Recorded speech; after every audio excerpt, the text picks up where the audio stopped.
cette série de prédications, c'est que nous puissions arriver à saisir la pensée que Dieu nous donne et surtout l'importance du réveil spirituel. Nous avons vu la fois passée que le roi Saül a manqué beaucoup de rendez-vous et parmi lesquels nous avons commencé à sélectionner quelques-uns. Et au travers du message de la dernière fois, nous avons vu que pour cet homme, les limites, ça ne lui disait rien. Il a franchi beaucoup de limites dans sa marche avec Dieu. Vous savez, lorsque on ne répond pas présent à un rendez-vous, il arrive que ce qui avait été prévu passe de côté. Alors, aujourd'hui, nous avons tout un chapitre, mais nous n'allons pas le lire dans son ensemble. On va essayer de sélectionner quelques pages, quelques versets, et au fur et à mesure, nous allons avancer dans la lecture. Mais avant cela, je vous invite à la prière. Père, je te bénis pour ce temps que nous avons d'avoir la possibilité de partager ta parole, mais aussi d'être à son écoute. Seigneur, tu nous connais, tu connais nos cœurs, tu connais dans quelle disposition intérieure nous sommes. Et lorsque tu parles, tu ne parles pas en vain. La Bible dit que ta parole est comme la pluie, Seigneur, lorsqu'elle tombe, ce n'est pas pour rien, c'est parce que tu l'envoies pour arroser la terre. Je te bénis parce que si nous avons l'opportunité ce matin d'être ici, c'est parce que tu l'as voulu. Et alors nous te prions de vraiment nous parler au travers de cette parole et de faire en sorte que je sois simplement ce canal qui va partager avec l'Église, mais aussi avec moi-même, la pensée que tu as déposée sur mon cœur. À ton nom la louange, éternel notre Dieu, au nom de Jésus, Amen. Voilà, donc le deuxième point que nous voulons voir aujourd'hui, c'est le sommeil de cette désobéissance spirituelle que l'on retrouve dans la vie du prophète, du roi Saül, dans le livre de 1 Samuel chapitre 15. Et lorsque nous lisons le récit, d'ailleurs les quelques premiers versets, verset 1, la Bible dit, Samuel dit à Saül, c'est moi que l'Éternel a envoyé pour te donner l'onction comme roi sur son peuple, sur Israël.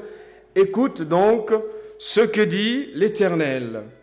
Ainsi parle l'Éternel des armées, je veux intervenir contre Amalek à cause de ce qu'il avait fait à Israël lorsqu'il s'est mis sur son chemin à sa sortie d'Égypte. Et là, nous avons le mandat qui est donné, l'ordre qui est donné à cet homme, le roi Saül, pour qu'il puisse aller à la guerre contre Amalek. Et c'est un ordre que Dieu donne, pas parce que Dieu déteste les Amalek pour rien. Il y a eu du temps, Amalek s'est caractérisé par son opposition systématique aux enfants de Dieu, au peuple d'Israël. Et les années sont passées, les générations sont passées, le Seigneur a voulu honorer la prophétie, la parole qu'il avait déjà longtemps d'avance annoncée. Mais voyez-vous que pour le roi Saül, ces choses vont s'avérer compliquées. Saül n'avait pas à cœur d'obéir au projet de Dieu, parce que lui-même en avait un. Lorsqu'il est allé à la guerre, il avait son propre projet. Il avait ses intentions personnelles. Ce que Dieu voulait faire d'Amalek n'était pas son désir. Et on le voit que, arrivé sur place, il va mettre en place un autre programme. Chers amis, Jésus a dit dans l'évangile de Jean chapitre 15, le verset 16, « Ce n'est pas vous qui m'avez choisi, mais moi, je vous ai choisi et je vous ai établi afin que vous alliez et que vous portiez du fruit. » C'est Dieu qui établit, c'est Dieu qui appelle, c'est lui qui qualifie et c'est lui qui envoie. Et lorsque Dieu a donné la mission à cet homme, Saül le roi, il lui avait clarifié le domaine d'action qui était clair. Le Seigneur n'a pas cherché à cacher ses projets, son programme, ce qu'il voulait faire d'Amalek. Mais voyez-vous, le roi Saül est arrivé dans le service, en tout cas, du moins, il est allé au combat, pas pour servir Dieu, mais pour se servir de Dieu, de son armée et de son peuple. La plupart des chrétiens tombent dans le sommeil spirituel parce qu'ils veulent se servir de Dieu et non être au service de Dieu. Alléluia.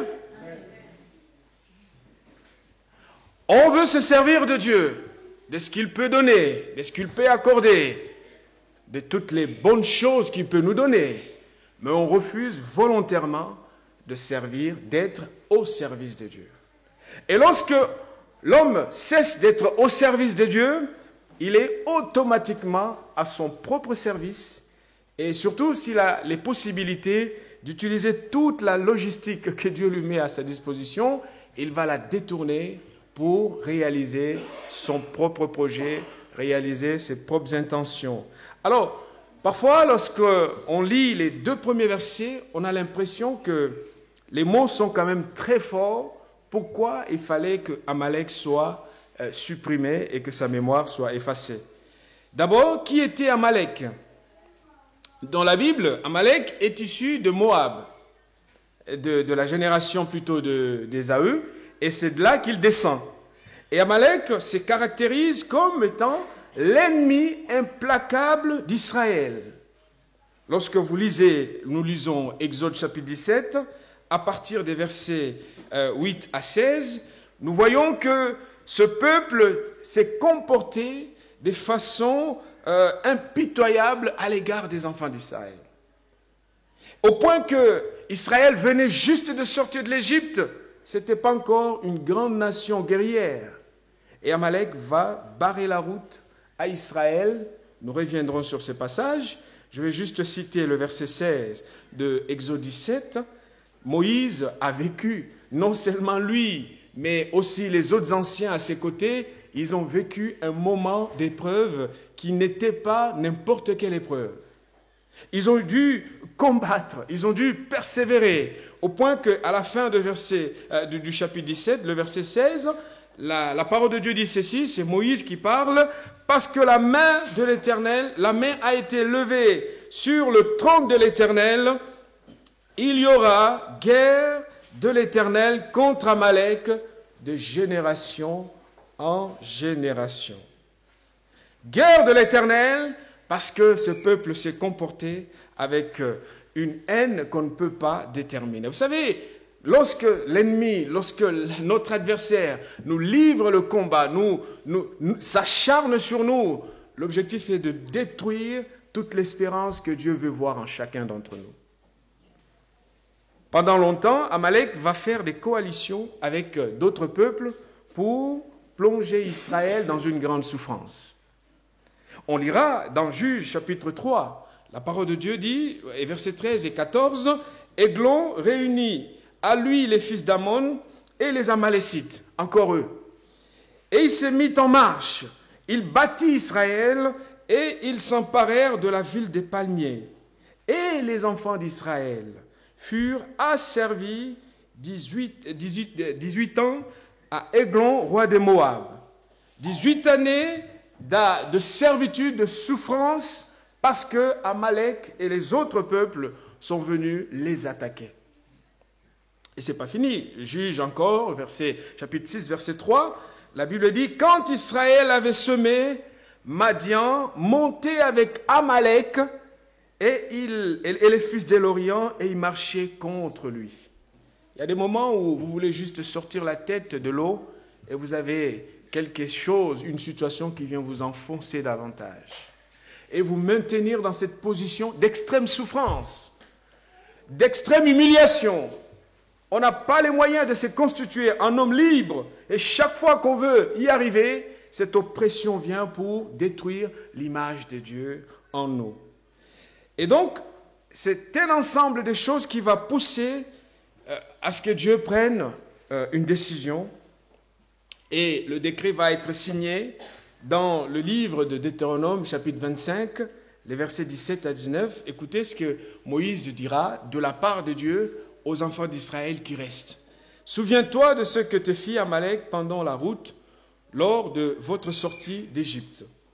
Comment il te rencontra dans le désert, dans le chemin, et sans aucune crainte de Dieu, tomba sur toi par derrière tous ceux qui traînaient les derniers, pendant que tu étais las et épuisé toi-même, lorsque l'Éternel, ton Dieu, après t'avoir délivré de tous les ennemis qui t'entourent, t'accordera du repos dans le pays que l'Éternel, ton Dieu, te donne en héritage et en propriété.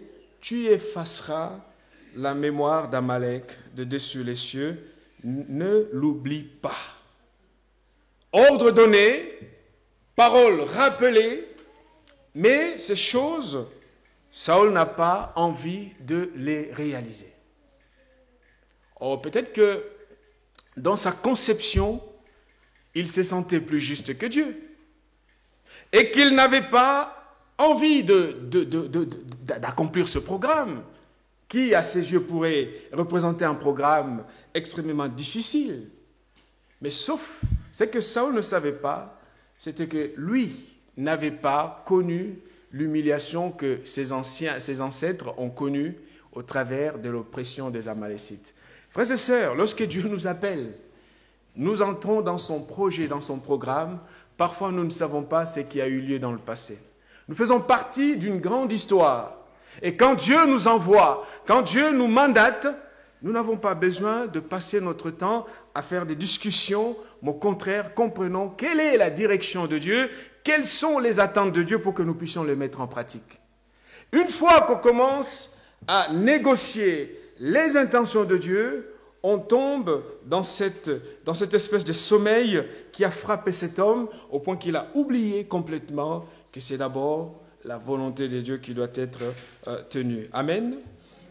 En lisant le chapitre 14, on voit que c'est un peuple, Amalek, d'ailleurs, il n'y a pas longtemps qu'il a frappé Israël, il les a encore humiliés, mais pour Saül, toutes ces choses, il n'avait rien à faire de tout cela, parce que son âme, son cœur n'était pas là.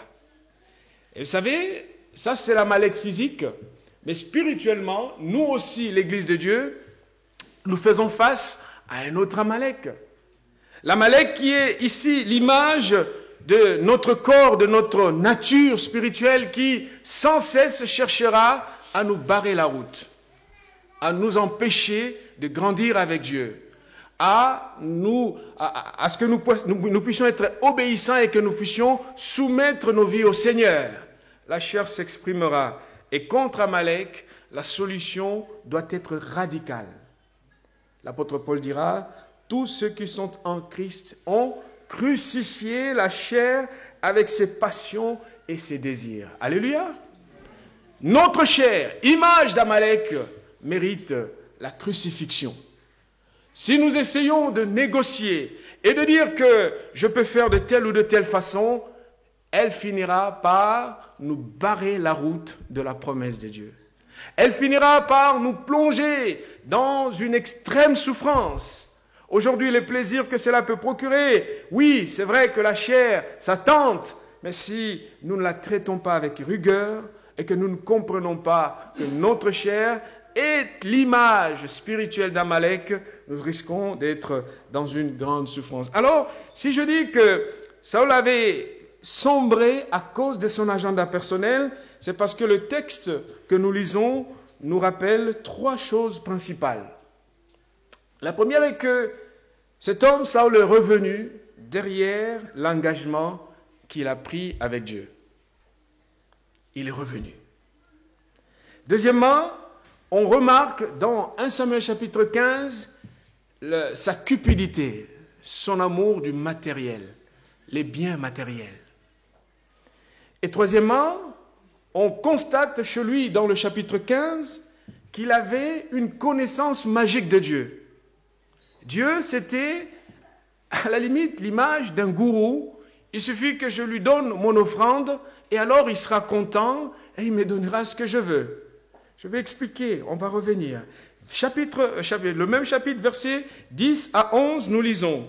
La parole de Dieu dit au chapitre 10 et 11 de 1 Samuel 15, le premier point, comment Saül est revenu à l'engagement, derrière l'engagement qu'il avait pris avec le Seigneur. La parole de l'Éternel fut adressée à Samuel en ces mots. Je regrette d'avoir établi Saül pour roi, car il se détourne de moi et n'observe pas, n'exécute pas mes paroles. Samuel se mit en colère et cria à l'Éternel toute la nuit. Vous savez, les engagements, c'est bien de les avoir. Et parfois, quand on promet des choses à Dieu, Dieu ne nous demande même pas que nous puissions lui faire toutes ces belles paroles. Seigneur, je t'aime, je vais marcher avec toi, je suis là pour toi. Seigneur, tu es toute ma vie. Et ça y est, dans un moment d'émotion, on est parti. Et quelques temps après, on revient. Ce qui s'est passé, c'est quoi? La mission qui avait été donnée était une mission claire. Allez faire ce que Dieu a dit. Mais arrivé sur le terrain, il trouve autre chose. Et il se donne le droit, il s'octroie le droit de faire le programme selon lui. Et Dieu, de rentrer dans ces constats difficiles. Hein. Les mots, parfois quand le mot, il y a des versions, votre version dira peut-être, Dieu dit, je me répands. D'autres versions disent, je regrette, Dieu ne se répand pas. Vous voyez ce qu'on veut dire là? Je regrette. Il y a la version de Nouvelle Bible Ségon qui dit « Je décide d'annuler ». Hein, le mot regret, le mot repentir. Dieu décide d'annuler le contrat parce qu'il a constaté que l'autre n'a pas respecté son engagement dans le contrat. Mes amis, pourquoi cet homme est arrivé à revenir derrière les paroles qu'il avait, derrière l'engagement qu'il avait contracté avec le Seigneur? C'est parce qu'il avait sa propre justice. Il avait sa propre conception de la guerre. Il avait des choses et il s'est dit, mais pourquoi tu es à Gag? Si déjà nous avons pris tout le butin de guerre, à quoi bon? On va faire ce combat, on ira de telle façon, voici la stratégie que je propose. Et il va la mettre en place, il va l'exécuter. Sauf qu'en choisissant ce parcours, c'est un parcours qui était contre ce que Dieu voulait. Combien de fois, beaucoup d'entre nous, nous revenons derrière l'engagement pris avec Dieu? Seigneur, ma vie est à toi. Je vais faire ceci, je vais faire cela. Je vais te suivre. Je vais te servir. Et là, quand ça chauffe et qu'il y a des problèmes, ah tiens, j'avais dit que j'allais te servir, mais en fait, non. Et le mot employé, Saül s'est détourné de moi. Le mot prend le sens de Saül et m'a tourné le dos. Et vous savez, dans les images, quand il y a une trahison, c'est comme si Saül prenait un couteau qu'il poignardait Dieu dans le dos. Saül a changé de cap. Saül veut faire ce que bon lui semble. Saül trouve que les choses sont compliquées et il faut qu'il mette en place ce qu'il veut lui. C'est aussi cesser de suivre une direction, une orientation qui au départ était la bonne. L'apôtre Paul dit que celui qui pense qu'il est toujours debout prenne garde de tomber. Alléluia. Combien de fois ne tournons-nous pas ne tournons-nous pas le dos à Dieu? Parce que la promesse tarde, parce qu'une situation est là et c'est chaud, c'est difficile, parce qu'une bénédiction tarde, parce que cette maternité, ça se complique, parce que je ne sais pas, le problème, le travail ne vient pas. Oui, je peux trouver la solution à ma manière. Chers amis, les difficultés, les réalités sur le terrain sont parfois différentes et c'est là justement que Dieu veut voir notre fidélité. Amen. Pour qu'il y ait le réveil spirituel, nous sommes appelés à mettre en place ce que Dieu veut, à rester dans l'engagement avec le Seigneur. Daniel disait, ceux du peuple qui connaissent leur Dieu agiront avec fermeté. Si je connais Dieu, Je sais que Dieu me connaît. Je sais que Dieu connaît mes limites. Et mon âme, ma vie, toute mon énergie est pour le célébrer et le glorifier. Deuxième chose qui sera un problème de taille pour cet homme, c'était sa cupidité. L'amour des biens matériels. Le matérialisme. Ah, si on parlait de cela dans les églises d'aujourd'hui, et surtout dans le christianisme de nos jours, il y a beaucoup de choses à dire. Le matérialisme. Dieu, je le prie, je jeûne quand je veux un mariage, quand je veux une voiture, quand je veux un boulot. Et une fois que j'ai toutes ces choses, ça y est. Non, jeûne et prière, ça ne m'intéresse pas. Les réunions de prière, je ne viens plus. Mais quand je n'ai pas toutes ces choses, je suis accroché, attaché, et on y va. Le Seigneur sera avec moi. Mes amis, la cupidité a été un frein pour cet homme et ça l'a plongé dans beaucoup de souffrances. Pourquoi? Parce que les yeux de Saül et toute son âme étaient portés vers les biens matériels qui existaient dans le pays d'Amalek. Et le constat au verset 9 est clair. La Bible dit, mais Saül et le peuple épargnèrent Agag. Et les meilleures brebis, le meilleur bœuf, le meilleur bête de la seconde portée, les agneaux gras et tout ce qu'il y avait de bon. Ils ne voulurent pas dévouer par interdit, ils ne voulurent pas le dévouer par interdit, et ils dévouèrent seulement tout ce qui était méprisable et chétif. Le problème majeur de notre christianisme aujourd'hui, si nous avons des églises qui ne sont pas pleines, ou encore lorsqu'on en trouve qui sont pleines, c'est parce que le message prêché est que viens ici, tu trouveras ça, tu trouveras ci. Et toutes ces choses, aucun bien matériel ne plonge l'homme dans un vrai attachement au Seigneur. Je ne dis pas que nous sommes appelés à être pauvres, ce n'est pas mon propos. Mais ce que je veux dire, c'est que la Bible ne nous invite pas à nous accrocher au matériel plus que notre Dieu. Amen. D'abord Dieu, le reste après. Le fondement de ma relation, c'est d'abord mon Dieu. Et tout ce qu'il peut me donner, ce ne sont que les conséquences de la relation avec lui. L'attachement et l'obéissance, parfois à l'égard de Dieu, varient en fonction de ce qu'on peut obtenir de lui. S'il me donne, je viens. S'il ne me donne pas, je suis dans un procès. Pourquoi Seigneur? Qu'est-ce qui se passe? Pourquoi ça traîne? Et puis les pourquoi, et bien souvent Dieu ne répond pas. D'ailleurs, Dieu fait bien de ne pas répondre au pourquoi de l'homme, parce qu'il ne doit rien à l'homme. L'apôtre Paul disait, mettez en garde contre le matérialisme, parce que dans le cimetière du matérialisme, on compte beaucoup de héros. Des gens motivés, des gens sincères au départ, des gens bien, mais qui ont fini par sombrer, parce qu'ils ont commencé à courir après ce qu'on peut obtenir matériellement. 1 Timothée chapitre 6, nous l'avons peut-être lu, les versets 9 et 11, « Mais ceux qui veulent s'enrichir tombent dans la tentation, dans le piège et dans beaucoup de désirs insensés et pernicieux qui plongent les hommes dans la ruine et la perdition. Car l'amour de l'argent est la racine de tous les maux. Et quelques-uns, heureusement il n'y a que quelques-uns, et quelques-uns en étant possédés se sont égarés loin de la foi et se sont jetés eux-mêmes dans bien de tourments. Pour toi, homme de Dieu, fouille ces choses et recherche la justice, la piété, la foi, la charité, la patience, la douceur. Amen. Homme de Dieu, ne cours pas après ce que tu peux avoir matériellement. Le réveil vient lorsque notre âme a besoin de Dieu. Lorsqu'on ne cesse de chercher sa face, la nuit ou le jour, on est attiré par la personne de Dieu, par la présence divine.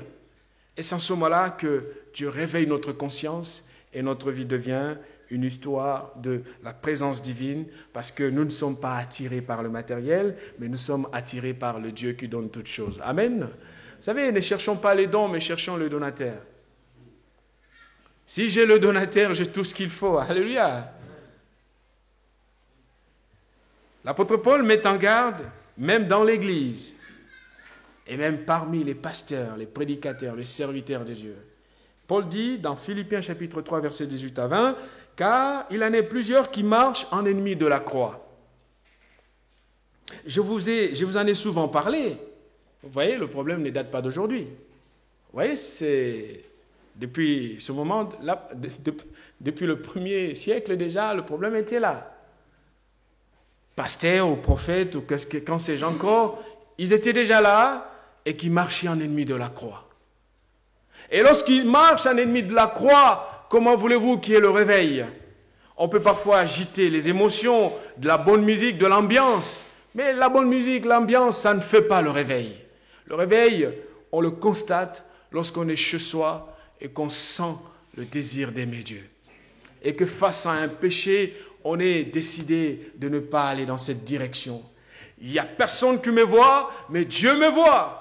Il n'y a personne autour de moi, mais la présence de Dieu est là. Mon âme a soif de Dieu. David disait, mon âme a besoin, elle a soif du Dieu vivant. Chers amis, même dans l'Église. Et Paul met en garde, il dit, il y en a qui marchent en ennemi de la croix. Vous ne pouvez pas attendre un réveil et être dans le péché. Vous ne pouvez pas chercher la présence de Dieu et être dans une vie où vous savez pertinemment que ce que vous faites est mal et mauvais. Sinon, ça serait se moquer de Dieu. Parce que ce qu'il veut, Saül, ah oui, mais on va offrir, on va faire des sacrifices. Et le prophète va balayer son argument. Hein. Garde tes sacrifices avec toi. Tu crois quoi? Tu vas attirer la faveur de Dieu parce que tu lui donnes des sacrifices? Je vais dire ceci, ce n'est pas parce que tu donnes une bonne offrande que tu vas impressionner Dieu. Tu iras en enfer avec ton offrande. Il faut que le cœur se convertisse. Il faut que ton âme cherche Dieu. Il faut que sans cesse tu sois attiré par lui. C'est comme quand on a une personne qu'on aime, une personne aimée, on a besoin d'être aux côtés de cette personne. C'est pas ce qu'on peut acheter tout autour de nous. Les amis, recherchons, réveillons-nous. Alléluia. Réveillons-nous.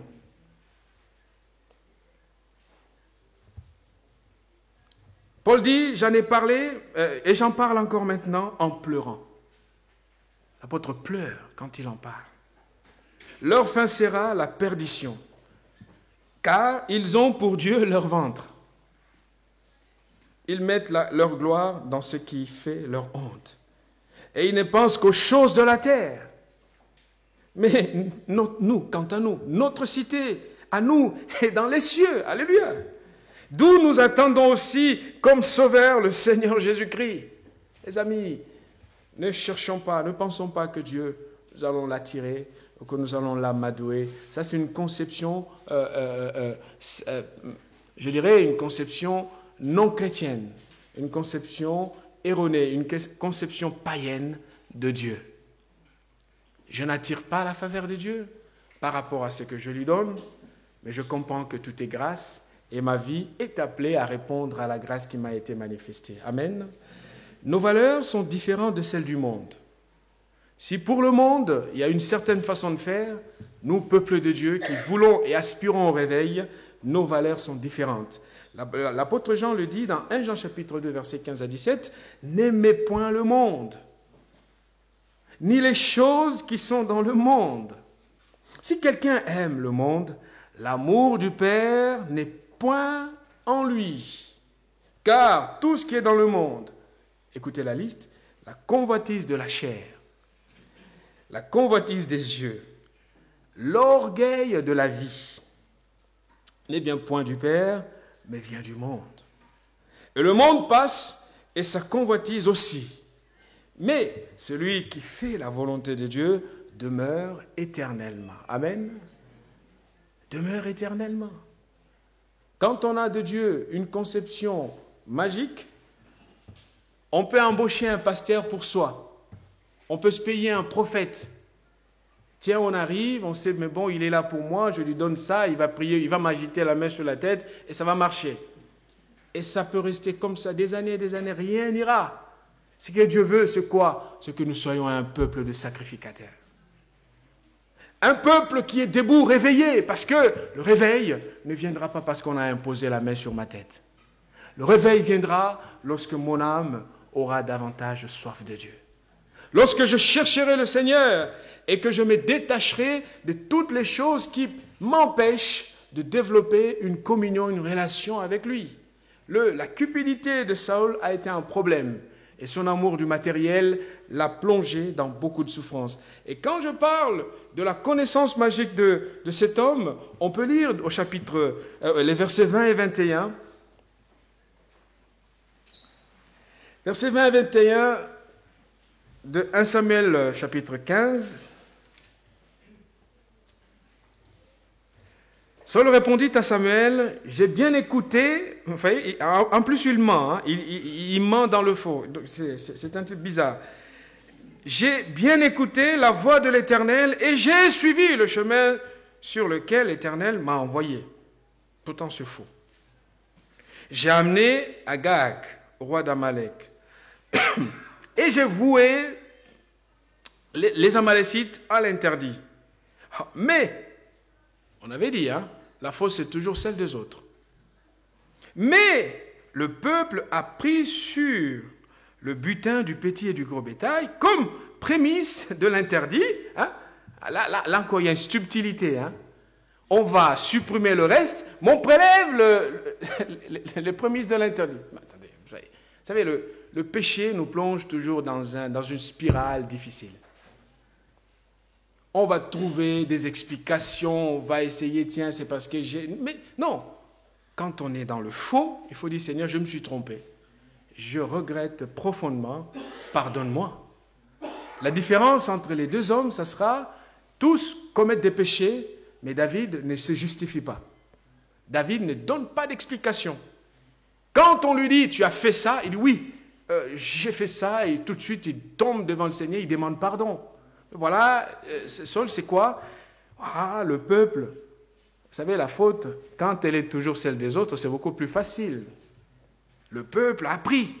Et il ne s'arrête pas là, il va encore aller dans un petit détail qui est une subtilité. Vous voyez, on a voué par interdit le reste, mais on a prélevé les prémices. Comme ça, on prend ça. Bon. La raison, c'est quoi? Afin de les sacrifier à l'Éternel, ton Dieu. À Gilgal. Réponse de Samuel. Samuel lui répondit, l'Éternel trouve-t-il autant de plaisir dans les holocaustes et les sacrifices que dans l'obéissance à la voix de l'Éternel? Voici, l'obéissance vaut mieux que les sacrifices et la soumission vaut mieux que la graisse des béliers. Car la rébellion vaut bien le péché de divination et la résistance vaut l'injustice et les téraphimes. Puisque tu as rejeté la parole de l'Éternel, il te rejette aussi comme roi. Ça n'a pas tardé. Alors, quand on parle de connaissance magique, c'est parce que cet homme s'est arrêté à un moment donné dans sa croissance, dans sa connaissance de Dieu. Or, que nous dit la Bible? La Bible nous invite à grandir, à croître par la connaissance. Amen. Colossiens chapitre 1, verset 10. Vous savez, nous ne sommes pas à l'église pour rester au même endroit. Ma connaissance de Dieu doit grandir, doit s'accroître, elle doit s'augmenter. Jour après jour, au travers de la parole, au travers de... Vous savez, même quand on écoute une prédication, ce n'est pas simplement pour tuer le temps et attendre qu'on dise « Amen », tout le monde prend la porte, ce n'est pas ça. C'est justement, il faut que quand j'écoute, je dis « Seigneur, qu'est-ce que tu voulais me dire ce matin-là?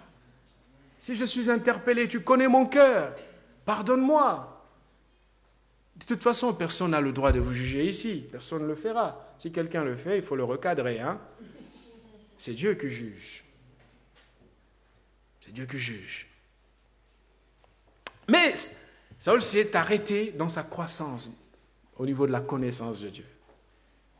L'apôtre Pierre dira, « Car si ces choses sont en vous, 2 Pierre chapitre 1 verset 8, et ils sont avec abondance, elles ne vous laisseront pas oisifs ni stériles pour la connaissance de notre Seigneur Jésus-Christ. » Amen. pour la connaissance de notre Seigneur Jésus-Christ. Je dois le connaître. Et pour connaître quelqu'un, on est amené à passer beaucoup de temps ensemble. Voir comment la personne se fâche. Pour savoir, bon, il faut éviter ce côté-là, il n'aime pas trop. Pour voir comment la personne respire. Pour voir qu'est-ce qui intéresse la personne. Et si on ne passe pas du temps ensemble avec Dieu, comment le connaître?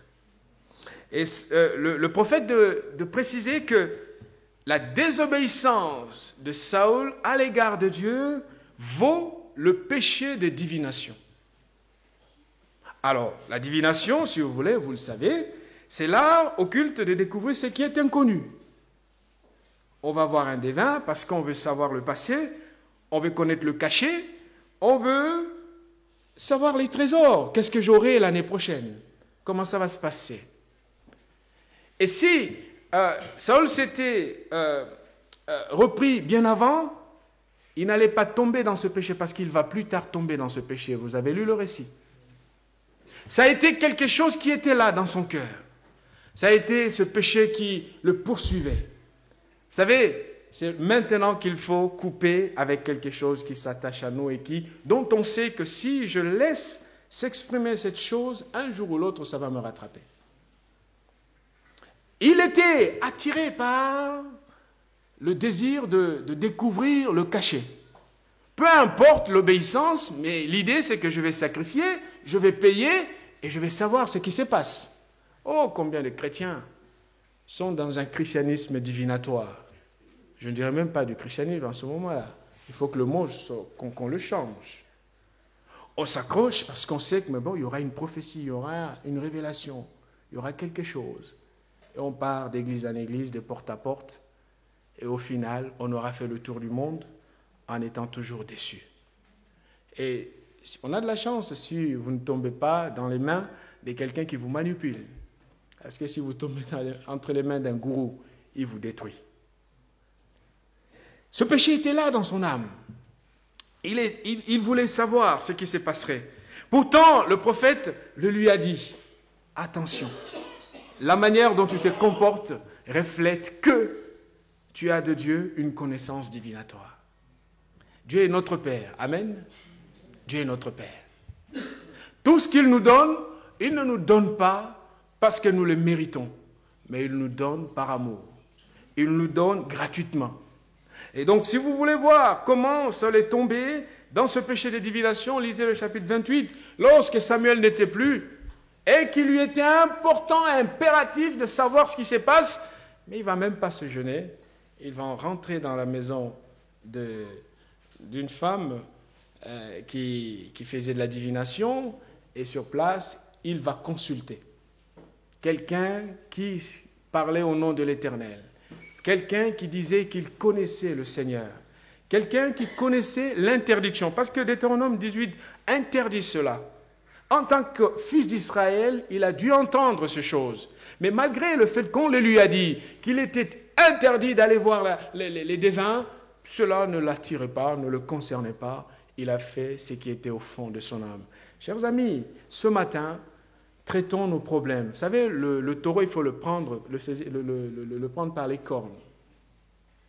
Si tu sais que ce problème moral est là dans ton âme, ça revient tout le temps, fais-toi suivre.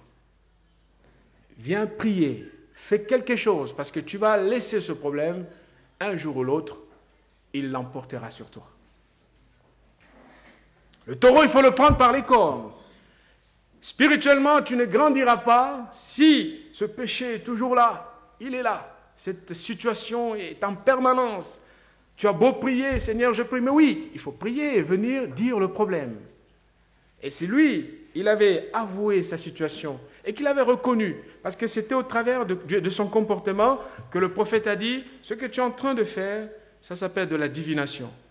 Au lieu de rattraper le temps vite, il a laissé courir les choses jusqu'à ce que cela a émergé. Et lorsque le prophète lui dit, quand est-ce que le réveil vient? Mes amis, le réveil vient, verset 17, le prophète lui dit, lorsque tu étais petit à tes yeux. Vous savez, notre vie prend du sens lorsque nous comprenons que nous sommes petits aux yeux de Dieu. Le prophète lui dit, lorsque tu étais petit à tes yeux, l'Éternel n'est-t-il pas donné l'onction comme roi sur Israël? C'est quand l'homme se croit sûr de lui, capable de prendre en main sa destinée, c'est en ce moment-là que le Seigneur lui dit, ok, parce que tu peux tout, moi je ne peux rien, débrouille-toi. Mais si par contre, comme les apôtres à qui Jésus dira, sans moi vous ne pouvez rien, nous comprenons que notre capacité, Paul le dira, notre capacité à nous vient de Dieu. Alléluia. Je sais que dans la relation avec lui, dans cette dépendance constante, dans cette dépendance renouvelée, à travers laquelle j'exprime ma soif de Dieu, mon désir d'être utilisé par lui, c'est en ce moment-là que le Seigneur me prend et me porte dans ses bras d'amour. Quoi que l'ennemi fasse, je suis dans les bras d'un Dieu d'amour. Amen. Et je reste dans le giron de la mouvance du Saint-Esprit et je sais là, ma vie spirituelle sera toujours une flamme. Et pour ma génération, je serai un signe parce que c'est ce que Dieu veut pour cette génération. Amen. Réveille-toi, toi qui dors. Réveille-toi d'entre les morts. Est-ce que tu es toujours petit à tes yeux? Est-ce que nous sommes toujours petits à nos propres yeux? C'est en ce moment-là que le Seigneur viendra développer notre capacité et fera de nous des instruments entre ses mains. Je vous invite à la prière. Seigneur, je te remercie parce que tu nous connais. Je te remercie pour cette parole. Et nous ne voulons pas, Seigneur, ressembler à cet homme Saül, Seigneur. Si tu as permis que nous ayons dans ta parole cet exemple, cette histoire, cette situation qui a eu lieu, c'est parce qu'au travers d'elle, tu nous enseignes une certaine manière de vivre, Seigneur, pour que nous ne puissions pas nous écarter de ton chemin. Tu connais l'état dans lequel est chacun ce matin. Tu vois ce problème que nous traînons. Tu vois ce problème qui est là depuis longtemps. Et Seigneur, nous ne voulons pas le laisser un jour nous pousser ou nous disqualifier, Seigneur. Oui, pour Saül, c'était cette tentation de la divination qui était tout le temps dans son cœur. Et un jour, il a fini par suivre cette tragique direction, Seigneur. Bénis ton Église. Réveille-nous, Seigneur. Réveille-nous d'entre les morts. Nous voulons être réveillés et être le peuple que tu connais, le peuple qui te sert, le peuple qui marche à ta suite. Au nom de Jésus, sois béni, Seigneur. Amen.